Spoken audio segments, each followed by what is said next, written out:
This is a kind of like a little bit of an overview of what we are doing pre and post transplant. So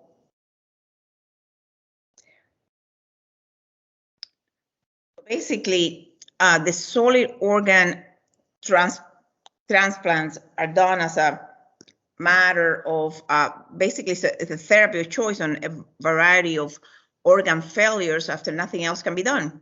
But because when you do an organ transplant, you have to use immunosuppression to maintain that allograft function that brings very specific complications. And there's some technical issues, but the big complications are going to be either infection or malignancy. Obviously, there are also some technical complications, but in general, the main complications are going to be infection and malignancy. So we are very much involved on the pre-transplant evaluation, and then obviously the care of the post-transplant infections. And we get a lot of questions related to immunizations of both candidates before transplantation or recipients after transplantation. So we very commonly get asked to do pre-transplant evaluations. We probably see every single heart transplant pre-transplant for evaluation.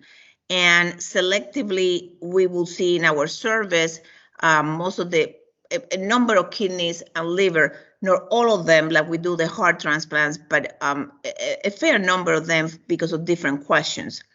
And some of them are, very complicated problems that required collaboration with other members of the team. Like I'm dealing right now with a lady that is going to have her third kidney transplant, has still EBV viremia, and I'm working with the kidney people and the hematologist, and we have conferences, the three of us all the time, trying to get this lady, because she's only 20 something, needs her third transplant, got transplanted as a child. It's just complicated pre-transplant cases that you're trying to maximize their care before they get transplanted. So it's not only that we take care of patients after transplant, but we're very much involved in very difficult cases pre-transplant. So it's important to understand all of these issues as we approach transplant patients. So what do we look at when you're asked to look at a pre-transplant patient? Well, we obviously do a good history, and it depends of, some of them are in the hospital, some of them are outpatient, but the history is very important. In terms of some of the sicker patients, such as some of the liver transplants that are in the hospital that are very ill, a lot of times they're colonized with multiple very resistant organisms, and we all know that patients get infected with what they're colonized. So that is something that we have to be very aware. The serologies are also very important because we need to know, especially in the herpes family, we all know that in the herpes family there are 8 viruses from CMV, EBV, varicella zoster, human herpes 6, herpes simplex. There's so many viruses that all have in common this ability to be dormant or have latency, but they can reactivate. And when you change the immune system of a patient, well, all these viruses have the tendency to reactivate and cause problems. They also have in common that they can not only reactivate, but they have this latency, reactivation, and oncogenic potential. So knowing all this picture is really important in the evaluation of these transplant patients. And vaccines are important because that is one way in which you can minimize the risk by protecting patients before transplant. Not only that, but the chances of actually having a response is a lot higher when you have before transplant than after transplant. After transplant, patients may not respond to vaccine as much, and we'll talk about that later.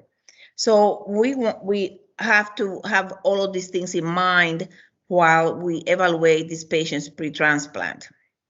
So when we do a history and a review system of the patients pre-transplant, we want to know a lot about where were they born, where they have lived, what kind of travel they have done, because we have to think about things like some of the endemic infections such as fungi. I mean, somebody that may have already been exposed to cocci or histo or any of the other fungal infections, but also things like trypanosoma or strongyloides. Every transplant gets screened for strongyloides before or after transplant, because you don't want them to get sick after transplant when high doses of steroids are given. So we also want to know about their pets, about their water. Is it city? Is it well? Well, obviously, city water is better than well water, but we need to know, and we need to evaluate the patients and also counsel them before transplant. Perhaps they have a well that needs to have a better system for purification, and that's a good thing to think about before transplant, not after transplant and having an infection. We want to find out whether they have, whether they're having unpasteurized dairy products, where they're living, and obviously things like employment and hobbies that may expose patients to atypical mycobacterial disease or some other different infections. Sexual history like STDs, HIV. These days we do actually at our hospital at Tampa General, we do HIV positive patients are no longer excluded from having kidney transplants. So we actually have a program that includes HIV patients, but we need to make sure that we know that history, and we need to know the medications that they're taking, because there's certain medications that are not a good idea in the setting of transplantation. You wouldn't want medications that have, for example, you wouldn't want any of the medications that would cause a lot of drug interactions. So there's certain, so we actually see these patients, all the HIV patients that get transplanted, we will evaluate them ahead of time, make sure that there is no other problems that may come back, that the patient may not have had cryptococcus and may need to be on diflucan for life. Make sure that they're in the correct HIV medications.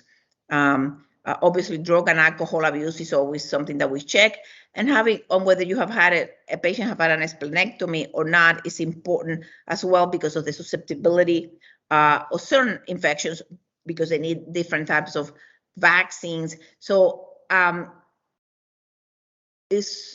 we do need to look at these patients carefully before transplant. And like I mentioned before, we as a group, and when you're in our team, you will be seeing the majority of the heart transplant patients before transplant.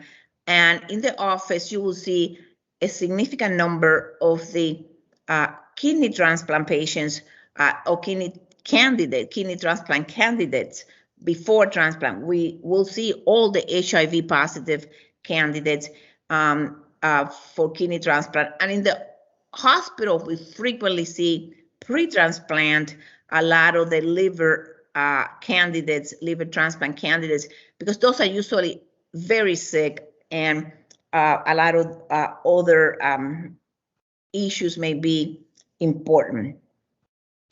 Pre-transplant, and this is across the board, there's laboratory testing that gets done both on the candidates, and we will talk a little bit later about some of the donors.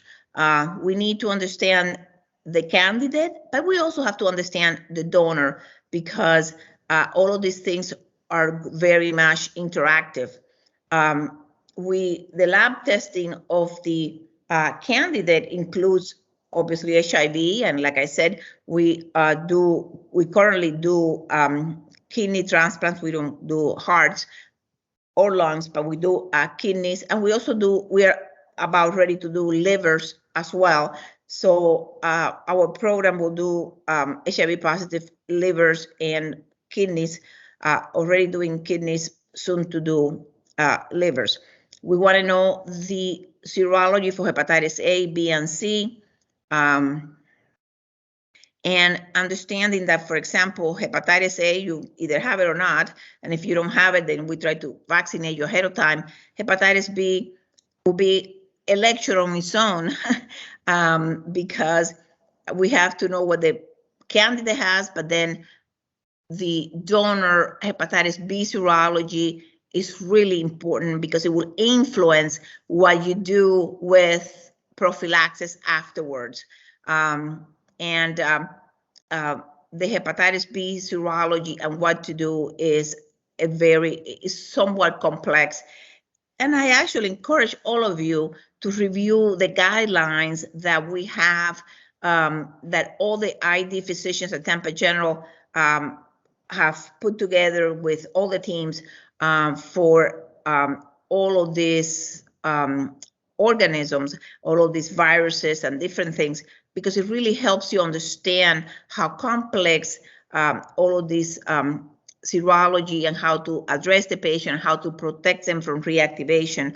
All of these things are complex, but at the same time, we do have guidelines for them. CMV is very important. Any of you that have been in our service or any service where they take care of transplant, you know, the two things that you always say when you take care of a transplant patient is, how long ago this is a status post, a kidney transplant, a heart transplant, a whatever transplant that was done on whatever date, and what the CMV serology is of the patient and the donor. So that's something that you all are very familiar with. EBV, the same way. In adults, EBV is not as much of an issue because the majority of our patients after age, adult patients are already EBV positive, and the donors may or may not be EBV positive, but the patients are EBV positive. But for example, in pediatrics, EBV mismatch is a big deal. Like I was mentioning before, I'm currently dealing with a case in which she's a very young woman that will be going to her third kidney transplant. And unfortunately, her last transplant was an EBV mismatch. So she has persistent EBV viremia, which is a really difficult problem to deal with. Varicella, serology, syphilis, toxoplasma, tuberculosis, latent tuberculosis is an important thing to do. One of the most difficult diagnoses to make after transplant is tuberculosis. Very difficult diagnosis to make after post-transplant. So we want to know whether a patient had latent TB and treat them before transplant. That is very important because after transplant, it's really hard to do. Strongyloides is also very important because we treat them pre-transplant. After transplant with all the immunosuppression, they can get the hyperimmune syndrome, and they can get very sick with pneumonia and even a gram-negative meningitis from strongyloides. So that's very important to take care of. And we obviously spend a lot of time when appropriate, depending on the history and where they have lived. We may want to get different serology for fungi, leishmania, trypanosoma, and the same goes for other infections, depending on what endemic area the patient is coming from, whether, for example, if this patient has Chagas because he's from Venezuela or Brazil or some of the Latin American countries. Today, we always have in mind the COVID-19 serology of both the patient, not the serology, but actually they all get screened PCR-wise.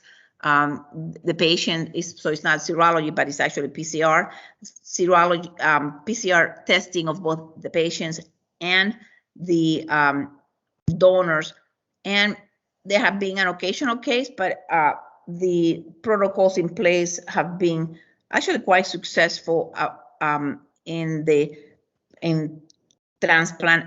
And for a while, transplantation was kind of, last year in 2020, there was a decrease in transplantation, but these days transplantation continues to go on. We just are very careful about doing proper screening of both donors and recipients, whether they are recipients that are living or deceased, because obviously in kidney transplant, living-related transplantation is a very important part of transplantation, and that's something not to be ignored or forgotten, that not all transplantation comes from a deceased donor. A lot of times, especially in kidney transplant, the donor may be a living-related donor, whether it's a family member, a friend, or in many other cases. So understanding all of these things is important.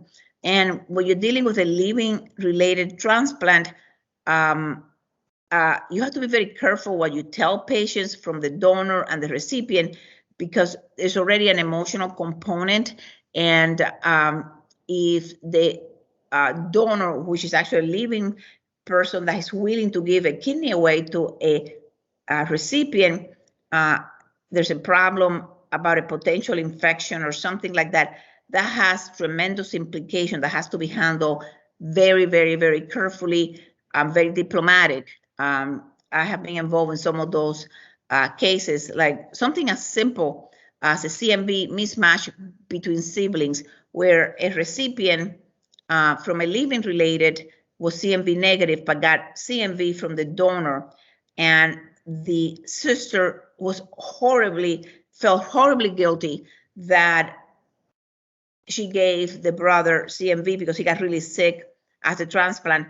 Well, handling things like that is really important, doing it in a very diplomatic and sympathetic way, because gosh, already this woman has given the brother a kidney, which is a big deal. But it happens that she was CMV positive. Some of these things may be better discussed early before transplantation so that there's no confusion and there's less issues afterwards. But understanding all of this serology and understanding how all of these things work during transplant is very important. Okay, so what are the things that we treat pre-transplant? We just talked a little bit. We spent a lot of time going through the laboratory testing that we do pre-transplant and on those recipients. But there's some specific things that we definitely try to make sure that we do treatments on pre-transplant, and that includes if the patient have any STD, tuberculosis, and latent TB. We see a lot of patients pre-transplant because they need to be treated for latent TB, and once they're on therapy, we allow them to get transplanted. We just finished the therapy post-transplant. A particular challenge on treating latent TB is on liver transplant patients, because most of these medication, most of the regimens are difficult in an end stage liver disease, but we still need to treat them. Strongyloides, we always treat pre-transplant, and obviously all active infections. You do not transplant anybody with an active infection. One of the exceptions of this active infection rule is the patients that have ventricular cyst devices. A lot of them are the ventricular cyst device is infected. They're no longer bacteremic or septic. That has been controlled, but they are on suppression therapy for whatever organism. Well, the only therapy for a chronically infected ventricular cyst device is getting a heart transplant. And then you have to treat those patients post-transplant for 4 to 6 weeks for whatever bacteria it was that they had pre-transplant. So that will be an exception that you will see that we're going to be treating frequently. Dr. Cancio, can I interrupt? I have a quick question. Sure. What do we do with indeterminate quantiferons pre-transplant, and how do you kind of handle those situations? Well, an indeterminate quantiferon is not positive or negative. There's nothing.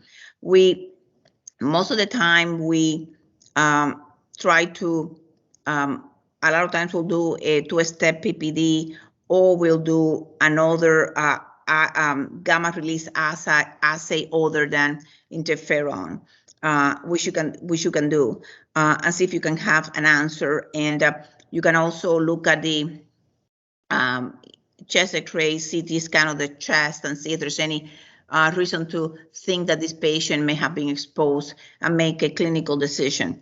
Because an indeterminate doesn't mean that it's positive or negative. It means that it doesn't mean anything. So you want to make a determination based on other factors, like we did before we even had any of these gamma release assays, which we did. I mean, we had to do 2-step PPDs, but there's also other gamma release assays that you can do, or look at the CT scan or chest X-ray, depending on the particular patient, and go from there based on history, where they have lived, other factors. A lot of them will tell you that they have had a positive PPD in the past. So you go back to history and other clinical findings. So then if you have someone that you would consider high risk, would you treat them for latent TB if they don't have any signs or symptoms on? Okay. Yeah. Suppose that you have somebody that tells you that, oh yeah, my father had tuberculosis, and when I was a kid, I was tested, and I was never treated. Something, if the history is appropriate, you go ahead and treat them. You don't hold back, because tuberculosis post-transplant, number one, is a really difficult diagnosis to make, and the patients can get really sick and has a very high mortality. I have unfortunately taken care of a few as a transplant, and they're not. That is a very difficult diagnosis to make. So the other indications for prophylaxis are not only, and that's why I'm putting it in the indication for prophylaxis, is obviously having a positive test, a positive IGRA, but a history that is consistent, because like Michelle said, I mean, you may not have a clear test, but if the history and everything looks like you go ahead.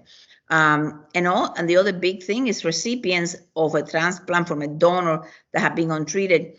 And occasionally you'll get a consult where a patient, a donor nobody knew, but the pathology, they do pathology on all the donors, some of their lymph nodes and things like that. They say, well, there were granulomas, we don't know. So you'll hear that, and then you go ahead and treat those as well. Obviously, we treat all the bacterial and fungal infections, whatever it is, before transplant, if you can, especially those patients that are in the hospital. You want to DC lines, Foley's, just like you want to minimize any nosocomial infections like you would in any patients. A lot of the colonizing organisms are important for not only, you're not going to be able to decolonize anybody, but those things are important to know for to have in mind for prophylactic antibiotics or empiric therapy if a patient gets septic. So those, so it's important to know what patients are colonized with whatever organism, whether it's MRSA, VRE, or other multi-drug resistant organisms, because you would take that in consideration for surgical prophylaxis, and you will also take in consideration that patient happens to get septic. This is some of the things that you can see from a infection considerations that you can see from potential donors, and it's simple, it's from UpToDate, but the number of possibilities coming from a donor are many, and all of these things get evaluated before the donor is even considered. And as infectious disease physicians that work with transplant teams, you get calls about this all the time. Even when I may not be on call. I may get a call from the transplant team because they worry about a donor having any of these things, whether it's, oh my gosh, there's this donor died, but nobody knew exactly what was happening. It's easy if the patient if the donor came from a car accident or something like that, that there's no concerns. But for example, a patient that may have had an unusual encephalitis or some unusual situation, a lot of times those patients, you will get called to help decide whether this is a donor that you're willing to take or not. I mean, like, think about if there's any concern for CJD or rabies, and there have been reported cases of rabies during transplantation and all of these things. So you have to have them. You have to think about these things carefully. We just mentioned tuberculosis or pneumonias and some of these other things. In our area, especially in South Florida, you'll find that Chagas is something that they pretty much take in consideration, and you'll hear about serology frequently. So there are a lot of considerations that you may get asked because the donor, whatever the donor has may be a problem for the recipient, and you will get calls on that once you're part of a transplant team. So we have talked a lot about the pre-transplant evaluation. We have talked a lot about the donor and some of the considerations that we have to have for them. So now after transplant, one of the first things that you have to consider is what organ are you transplanting? Are you transplanting heart, a lung, a kidney, a liver, a pancreas? A lot of times you have combinations. It's very common to have a kidney and pancreas together, but these days you'll see a heart and a kidney, or a liver and whatever. So those things are important. So that you know, small bowels are also transplanted, but that is a transplant that we do not do at Tampa General. But small bowels are also, small bowel transplant are done. And for a long time, I followed one patient that was done in Nebraska. And so as an infectious disease physician, you get involved on some of the things that you may not do locally, but the patients come to your office because they went somewhere else. Actually, University of Miami does small bowel transplants, but we don't. So you have to consider post-transplant what organ you have, and there's some technical issues that are very important in the particular organ. For example, if you have a liver transplant, a lot of the complications post-transplant may be related to some of the thrombosis or issues with anastomosis in the liver, or issues that have to do with bile ducts and things like that. In the heart may be totally different because you may have more problems with mediastinal problems, external infections. The patients may be after a VAD and they come with a previous ventricular assist device infection. In the lungs, a very important issue is the issue of anastomosis in the trach, where they do anastomosis, and those can be very particular problems. In the kidneys, majority of the kidneys, when they get transplanted, they get stents, and though the patient may get an infection and in the early post-transplant period from a kidney, and it may be related to the stents, and you have to figure out whether the stent can come out or not. So post-transplant, when you have an infection, you're looking at the patient very early. There are some technical issues, and there's some things that are particular for each organ. As time goes by, then after the post-transplant period, you always want to have a consideration of not only what kind of organ you have, but the risk of infection besides technical issues is what is this patient being exposed to and what immunosuppression this patient has, because the risk of infection is very much is a product of what are they exposed to and how much immunosuppression they have.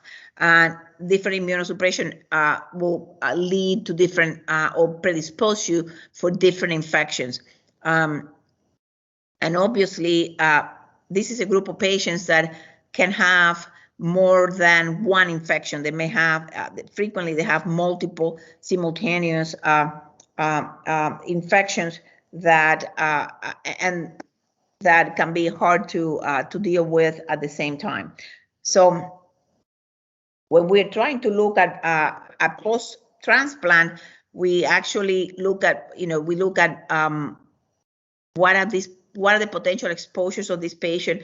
Do they have any latent pathogens that may be reactivating, whether it's CMV or EBV, or for example, in kidneys, which is very specific for kidneys, the BK virus that not only can reactivate and cause viremia, but it will cause rejection of the kidney. So BK virus in the kidney transplant is very important.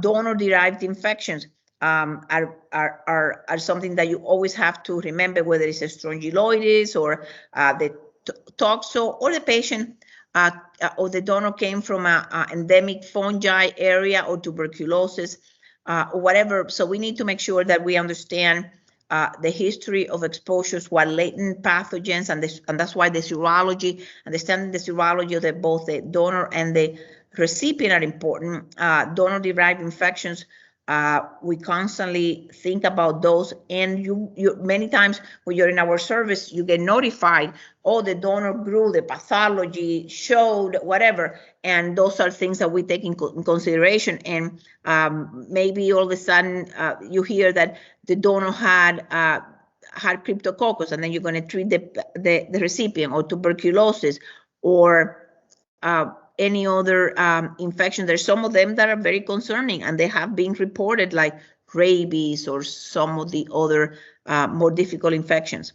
So the immunosuppressive agents, whether they're neutropenic, a lot of times the patient is neutropenic because of the medications that they're being given. Remember that post-transplant, a lot of these immunosuppressive agents cause neutropenia, and some of the medications that are given post-transplant, like for prophylaxis, like Septra, like Valsite, may cause neutropenia, and then you're preventing those infections, but you're making the patient more susceptible to whether it is bacterial infections or fungal infections.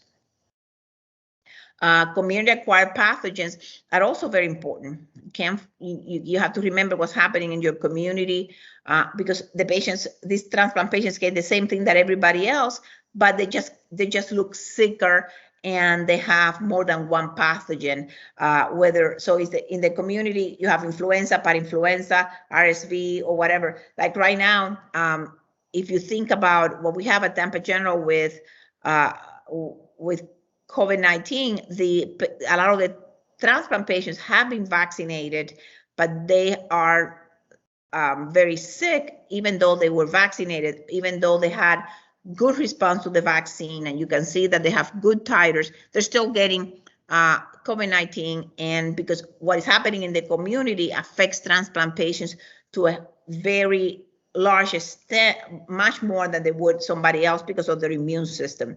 And right now, you all have seen it at Tampa General, where you have transplant patients that were vaccinated, that had good response to the vaccine, and currently are sick in the hospital. Unfortunately, many of them on ventilators. Last weekend, we had a couple of them like that. So those things are important. And the geography is quite important. We have all seen post-transplant patients that travel to whatever, like not that long ago, I saw one that went to Kentucky and came back with histoplasma. So those things are important, and that's why we need to talk to the patients and get good history. Obviously, the reactivation of infections post-transplant are critical, and that's why they get all of this. We do all of these pre-transplant evaluations, and we use on the times that they're the most immunosuppressed, which is the first 6 months post-transplant, we use prophylaxis therapy, and we try to pick up some of these things pre-transplant and try to take care of them, like for latent TB or for strongyloides or some of these things, because they can reactivate. Herpes simplex reactivates frequently. That is why every transplant patient gets at least Valtrex. If they don't have CMV, they get Valtrex. If they may reactivate for CMV, then they get Valsite, because Valsite will take care of both CMV and herpes. Having shingles post-transplant is very common, and they usually may get dissemination. They may actually even get meningitis. They just don't have one dermatome, and we see that very frequently in the hospital, where a patient gets varicella zoster reactivation shingles, but they're not just one area or one dermatome. They get many dermatomes and dissemination and even meningitis, and we see that. And actually, they even become viremic, where you can measure the varicella zoster virus PCR in the blood. Hepatitis B and C are a big issue. It used to be for a long time that we were very careful about not using hepatitis B core antibody donors. We do now. We do hepatitis B core antibody donors, and those required looking at the recipient, and some of them would require follow-up, and including therapy with and hepatitis B therapy, like depending on the case, you may use different with maybe entecavir or one of the therapies. But that, because we actually, to increase the donor pool, today hepatitis B core antibody positives are used in all the organs.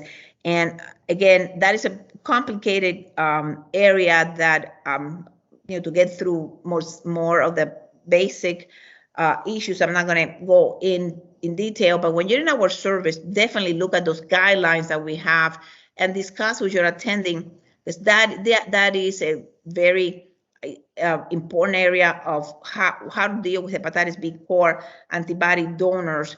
And we use them, has increased the donor pool, but as an infectious disease physician, you will get lots of questions about that. Hepatitis C donors were not used for a long time. Now they're being used, and all patients are consented, and hepatitis C donors are used. So you're going to treat hepatitis C after transplant because we have such good therapy, something that in the past was not used at all. Right now, we do use hepatitis C donors, and the recipient will get hepatitis C and will get treated because we have such good therapies. The papillomavirus is mainly an issue of in kidney transplant and BK viremia. We have a protocol for BK viremia in kidney transplant. That's something limited to kidney transplants. And basically, we have to reduce immunosuppression, try to control the viremia, because otherwise they will reject, and they have, and that is a common cause of rejection in the kidney transplant population. We have talked about how important it is strongyloides, and that's why we actually check both the donor and the recipient. And if the recipient is positive, we treat them pre-transplant. If the donor is positive, then we treat very early post-transplant. Tuberculosis is hard. Like I have said before, we treat the recipients if we know about it pre-transplant, and if we have any inclination that the donor may have had latent TB or anything, then we treat the recipient afterwards as well. So there are many donor-derived infections that, whether it's a CMV mismatch or toxo or any of these more unusual, like West Nile or lymphocytic choriomeningitis, rabies has been reported, Chagas, and there are protocols to be followed. And anything that is donor derived actually has to be reported to UNOS, which is so that they compiled this information, and that's why organ donor screening is so important, because you want to make sure that these patients, that you know what the patient has before, and make sure that you don't transplant somebody that may, for example, have rabies or some of these things that may be difficult that would not have a good outcome on the recipient. So these are some of the things that have, it's another list of donor-derived infections in organ transplantation from all the herpes viruses, like we have talked about, because we understand that all the herpes viruses, whether herpes simplex 1 and 2 and CMV and ABV and varicella, they all have this ability to cause latency. But if you have latency, that means that you can reactivate, and some of them have oncogenic potential, like, for example, human herpes 8 associated with Kaposi sarcoma in transplant patients, which is rare, but you see it. But all of the other bacteria, such as tuberculosis or fungal infections, but like not uncommonly, you'll get a call that when they did the donor biopsy in pathology, they saw krypton, and we have seen those. We see that in South Florida, in our area in Florida, not that infrequently. So we treat the recipient. The same thing goes with toxoplasma. That patient is negative and the donor was toxopositive. Coming from South Florida, you see some patients that have a Chagas serology. And the same thing with the strongyloides, and then we need to treat those once we know that the donor was positive. Then the other thing about post-transplant infections, we have spent a lot of time talking about that pre-transplant evaluation, trying to minimize risk, because we were able to do a good pre-transplant evaluation, trying to treat anything pre-transplant, trying to understand if the donor gave anything to the recipient, what was are they mismatched, what are the prophylaxis, all of those things that we talk about constantly are very important. But the patients get transplanted and they move on, right? So when you get consulted in the post-transplant period, one of the first things that we always say is that how long ago was this patient transplanted? Because a lot of the infections have to do a lot with the timing, whether it's the first month, whether it is the first 6 months, which is the period of more immunosuppression, or more than 6 months. So, so that is something that those are the 3 periods that we think about when you look about a patient in the post-transplant period, trying to figure out in that setting. The first month is very common, just nosocomial infections. They're either infections that come from either the donor or the recipient. Any infection complications that have to do with a surgery, technical, nosocomial infections, line infection, pneumonia, ventilator-associated pneumonias, and each one, like we're talking about, like perhaps in the kidneys related, a pyelonephritis related to a stent, in the liver, perhaps related to some kind of obstruction and some problem in the biliary tree. In the heart, maybe something to do with the sternum, or something related to the ventricular assist device that they took out. So it depends on the organ. So it's very much technical, nosocomial, and maybe something that came from the donor. That would be the first month. Pneumonia, surgical site infections, line sepsis, UTI. You also have to always think of non-infectious causes of fever, like a pulmonary embolus. Think about if there's anything to drain, a hematoma, a pleural effusion. These patients have been in and out of the hospital, so they'll get C. diff. And you also want to keep in mind what were those organisms that the patient was colonized with, whether they were MRSA or VRE or whatever, because those are the things that not only that the patient if they're colonized, that's what they're going to get infected with, and for empiric therapy, when they get septic, that's something that you must have in mind.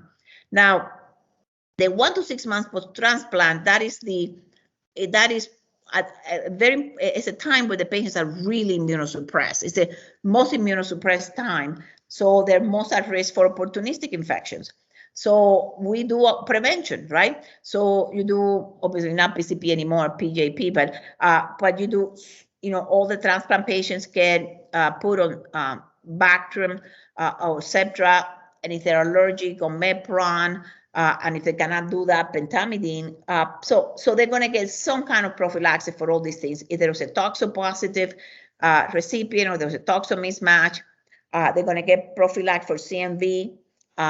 Especially difficult are the CMV mismatches, but even in the CMV positive patient, they will get prophylaxis, or they may get prophylaxis for herpes if they're negative. A CMV negative donor into a CMV negative recipient is like, I always call that almost like hitting the lottery in transplantation. If you are negative and you get a CMV negative donor, wow, you actually had a very, you're very lucky, because that not only will make you unlikely to get CMV, but it has multiple implications in terms of rejection, other co-infections that will help you as a transplant patient incredibly. So that would be great. But we do think about all these things to get prophylaxis post-transplant for the first 6 months. And obviously, the other things that we do, depending on a VAD may need, after a VAD that was infected, you may need antibiotics.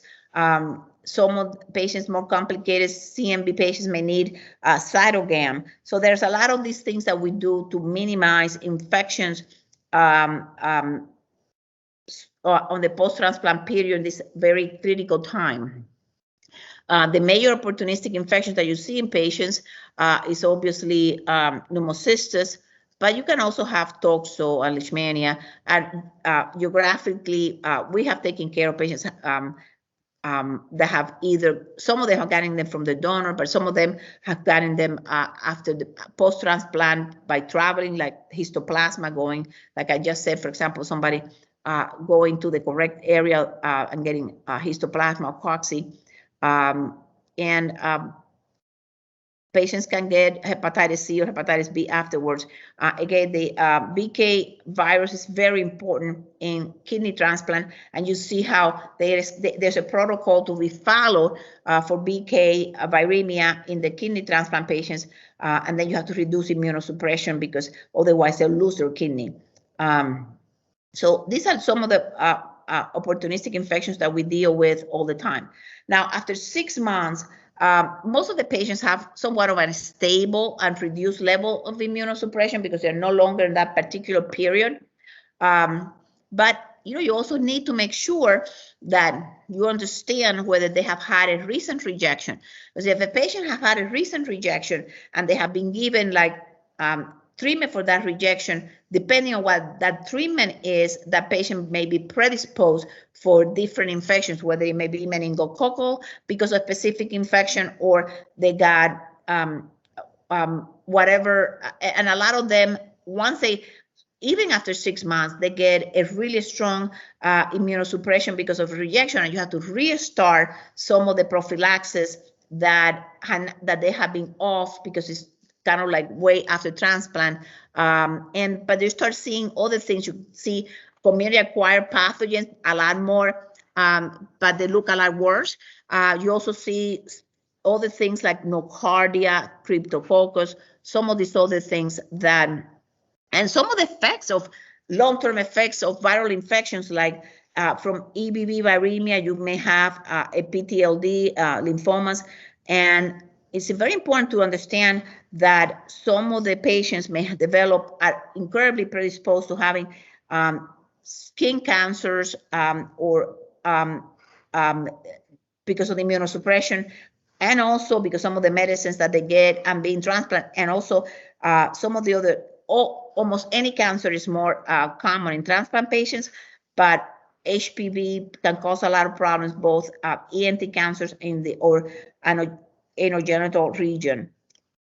So we're going to move on to understand that viruses can also be somewhat co-pathogens. So you can have a patient that has that may have had RSV, but then they get aspergillus. They have from EBV that go on to develop a malignancy like PTLD. The issue of CMV reactivation is always an issue because it upregulates the histocompatibility antigens and can cause graft rejection. So all of a sudden you have somebody with CMV reactivation, you decrease immunosuppression, you're treating it, but now you have to deal with a graft rejection. So you have to deal with both of those things at the same time. And you cannot forget that these viruses are oncogenic viruses, whether it's hepatitis C or B, and both of them can cause hepatocellular carcinoma, EBV. Viremias are very common on these patients, and they can go on to produce lymphomas and PTLD, whether it's a monoclonal or polyclonal type of lymphomas. And human and HPV causing problems both in the genital area at ENT.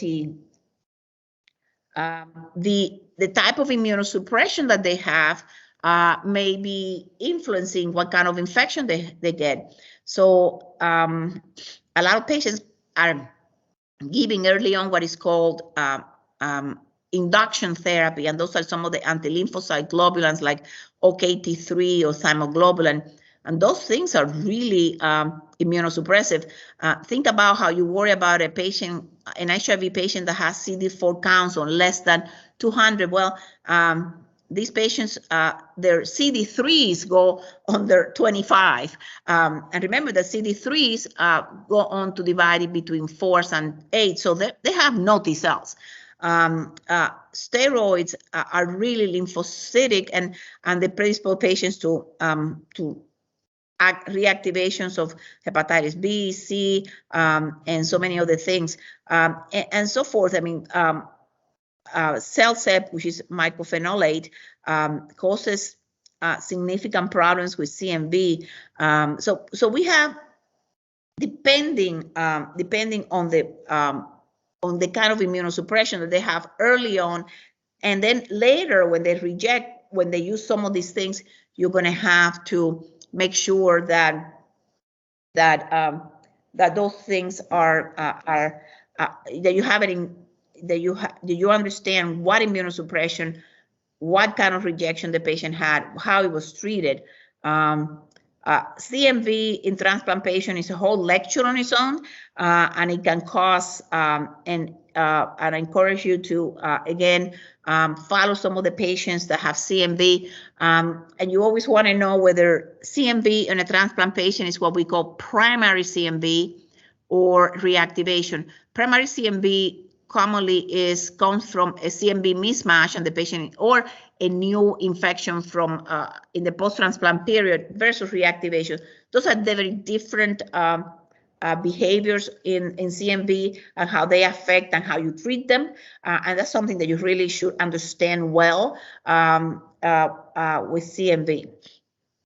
And in the evaluation of the post-transplant patient that looks like it has an infection, we are very aggressive at trying to come to a diagnosis. In transplantation, just empiric therapy is not good enough. You have to get to a diagnosis.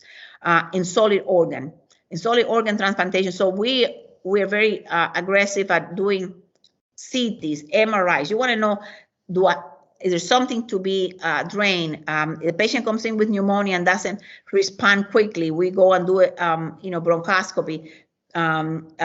So we always know what the pre-transplant and post-transplant serology is. So we have to constantly understand that diagnosis is the key to be able to provide good care. So we'll biopsy if we have, whatever needs to be done to get to a diagnosis. But frequently, the only way we can make a diagnosis of tuberculosis is by doing a bone marrow biopsy. So whatever we need to do to get to a diagnosis, because it's very difficult to guess, and these patients can have anything, and you need to quickly try to do a diagnosis. Immunizations are really important in the pre-transplant period, and this is almost like a whole lecture on its own, but it's 9 o'clock. The main thing to remember is that we try to give all the immunizations as much as we can pre-transplant. We do not give live virus vaccines post-transplant. And if you give a live virus vaccine on a pre-transplant patient, you have to wait 4 weeks before that patient can be transplanted. But we do all immunizations, and we very much try to make sure that the patients pre-transplant get all their childhood immunizations up to date. Hepatitis C and B is a given, Tdap, influenza, pneumococcal, but also if the patient has never had varicella, we vaccinate them pre-transplant. And then if they have had that already, given Shingrix, not the other vaccine, and depending on the situation, meningococcal vaccine. And very important is the HPV vaccine for all of those that may be able, that are eligible. We're very liberal in trying to tell patients to get the HPV vaccine because HPV-related cancers are very common in the post-transplant period. So I'll stop here. It's a little bit after 9. Actually, it's 9:02 according to my phone. And I'm certainly, if you have a question, I don't know how much time you have, I'm happy to answer that.